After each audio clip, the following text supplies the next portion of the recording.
ஓம் உண்ணலும் உனதே உயர்த்தலும் உனதே உடலுயிர் மனம் எல்லாம் உனதே எண்ணலும் உனதே இச்சையும் உனதே என் செயல் பயன் எல்லாம் உனதே என் செயல் பயன் எல்லாம் உனதே. ஸ்ரீமத் பகவத்கீதை 4வது அத்தியாயம்.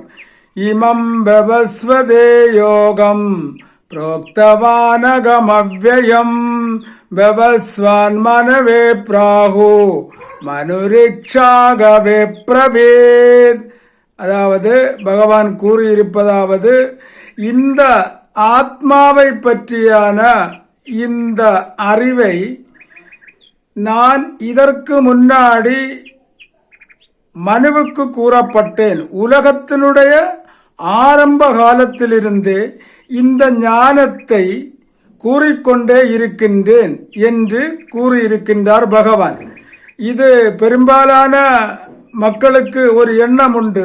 இந்த பகவத்கீதையானது 5000 வருடங்களுக்கு முன்னாடி ஸ்ரீகிருஷ்ண பரமாத்மா மகாபாரத போர் நடக்கக்கூடிய வேளையிலேயே கூறப்பட்டது என்று.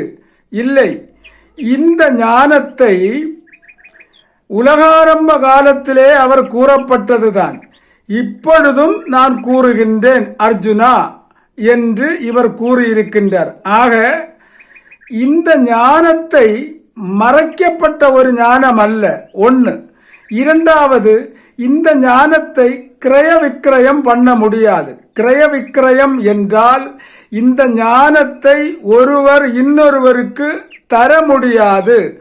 அவரவர்தான் இந்த ஞானத்தை அனுபவிக்க முடியுமே தவிர இந்த ஞானத்துக்கு வழிகாட்டியாக இருக்க முடியுமே தவிர இந்த ஞானத்தை ஆசீர்வாதத்தினாலேயோ மற்ற எந்த கிரியையினாலேயோ இதை அனுபவிக்க முடியாது. எந்த ஞானத்தை? இந்த ஆத்ம ஞானத்தை. ஆக இந்த ஞானத்தை ஏன் இது தர முடியாது என்று சொன்னால், இந்த ஞானமானது எங்கும் இருப்பது. உதாரணமாக ஆகாயமானது எங்கும் இருப்பது. இந்த ஆகாயத்தை ஒருவர் ஒருவருக்கு கொடுக்கவோ வாங்கவோ முடியாது. அதை போன்று இந்த ஞானம், இந்த ஆத்ம ஞானமானது அவரவர் முயற்சி பண்ணி, அவரவர் விசாரம் பண்ணி, அவரவருடைய உழைப்பால் எடுக்க வேண்டியது. இதற்காக நம்முடைய இந்த பகவத்கீதை பெரும்பாலாக உதவுகின்றது. ஆகவே இந்த பகவத்கீதையை நாம் அனைவரும் படிக்க வேண்டும். இந்த ஆத்ம ஞானத்தை, இந்த அழிவற்ற ஞானத்தை, தான் அழியாத அந்த உசிறு, இந்த உசிரானது பிறவாதது. உடம்பிலிருந்து உடம்பு பிறக்கின்றது, உடம்பிலிருந்து உசிறு ஒருபொழுதும் பிறப்பதில்லை.